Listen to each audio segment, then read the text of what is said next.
नमस्कार दोस्तों, आपका स्वागत है न्यू स्टार चैनल पर, जहां हम आपको साहित्य की बेहतरीन कहानियां सुनाते हैं। आज हम लाए हैं हिंदी साहित्य के महान लेखक मुंशी प्रेमचंद की रचना कफन। यह कहानी केवल गरीबी की नहीं, बल्कि मानव स्वभाव, सामाजिक विडंबना और नैतिक पतन की एक मार्मिक झलक प्रस्तुत करती है। इसका संदेश आपको सोचने पर मजबूर कर देगा। तो इस वीडियो को अंत तक जरूर देखें और अगर आपको पसंद आए तो लाइक और शेयर करें। कहानी दो मुख्य पात्रों घीसू और माधव पर केंद्रित है। ये बाप बेटे हैं, लेकिन इनके बीच कोई जिम्मेदारी या स्नेह का भाव नहीं है। दोनों बेहद गरीब हैं, लेकिन उनकी गरीबी हार्ड वर्क की कमी के कारण है। वे काम करना नहीं चाहते और दिन भर किसी न किसी तरीके से पेट भरने की जुगत में लगे रहते हैं। कहानी की शुरुआत एक बेहद करुण और विडंबनापूर्ण दृश्य से होती है। माधव की गर्भवती पत्नी झोपड़ी में प्रसव पीड़ा से तड़प रही है, लेकिन घीसू और माधव आग तापते हुए आलू सेंककर खा रहे हैं। यहाँ प्रेमचंद समाज पर एक गहरा कटाक्ष करते हैं। यह दिखाते हैं कि कुछ लोग गरीबी को अपनी मजबूरी नहीं, बल्कि आदत बना लेते हैं। संवेदनहीनता की पराकाष्ठा। जहां पत्नी प्रसव पीड़ा में कराह रही है, वहीं पति और ससुर को खाने की पड़ी है। घीसू अपने पुराने दिनों को याद करता है, जब एक जमींदार के यहाँ उसने बारात में इतना भरपेट खाना खाया था कि 2 दिन तक उसे भूख नहीं लगी। माधव भी उसकी बातें बड़े चाव से सुनता है। यह दृश्य समाज के एक बड़े वर्ग का प्रतिनिधित्व करता है, जो हार्ड वर्क से बचता है और बस किसी तरह से जीवन बिताना चाहता है।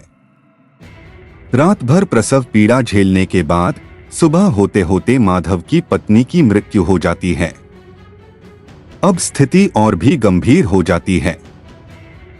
घीसू और माधव के पास न अंतिम संस्कार के लिए पैसे हैं, न कफन खरीदने के लिए। अब उन्हें किसी तरह से पैसा इकट्ठा करना है। वे गांव वालों के पास जाते हैं और रोना धोना शुरू कर देते हैं। गांव वाले उनकी स्थिति देखकर पसीज जाते हैं और मदद के लिए चंदा इकट्ठा करने लगते हैं। गांव के लोग मानवीय संवेदना से भरे हुए हैं।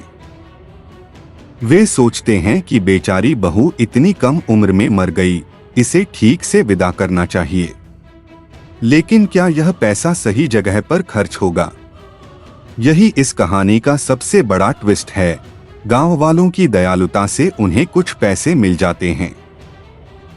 अब सवाल यह है कि क्या वे इन पैसों से कफन खरीदेंगे और पत्नी का सम्मानजनक अंतिम संस्कार करेंगे? नहीं, दोनों श्मशान जाने की बजाय शराब खाने पहुंच जाते हैं। वे सोचते हैं कि मरे हुए को कफन की क्या जरूरत, वह तो ऊपर चला गया। वे शराब पीते हैं, मांस खाते हैं और जश्न मनाते हैं।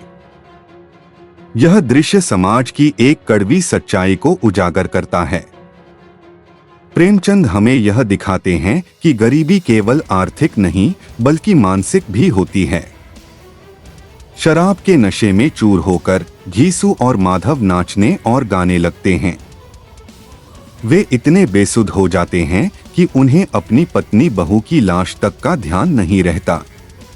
कहानी के अंत में माधव शराब के नशे में कहता है कि अगर स्वर्ग में मेरी औरत से पूछा जाएगा कि तुम्हारा कफन कहाँ है, तो वह जरूर कहेगी कि मेरे पति ने मेरे लिए शराब खरीद ली। यह कहानी का सबसे बड़ा व्यंग्य है।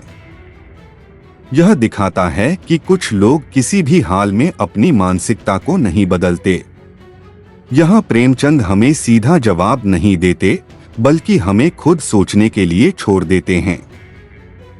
यह कहानी हमें कई बड़े सबक सिखाती है। गरीबी केवल धन की नहीं, मानसिकता की भी होती है। समाज में दयालु लोग होते हैं, लेकिन कुछ लोग इस दया का फायदा उठाते हैं। इंसानी फितरत कई बार इतनी गिर सकती है कि वह अपने ही रिश्तों को भूल जाती है। हार्ड वर्क से भागने वाले लोग कभी भी अपनी हालत नहीं सुधार सकते। अगर आपको यह कहानी पसंद आई तो वीडियो को लाइक करें, चैनल को सब्सक्राइब करें ताकि आप हमारी नई कहानियां मिस न करें। अपने विचार कमेंट सेक्शन में जरूर बताएं। क्या आप मानते हैं कि गरीबी सिर्फ आर्थिक नहीं, मानसिक भी होती है? जुड़े रहें न्यू स्टार के साथ, जहां कहानियां जीवंत होती हैं। धन्यवाद।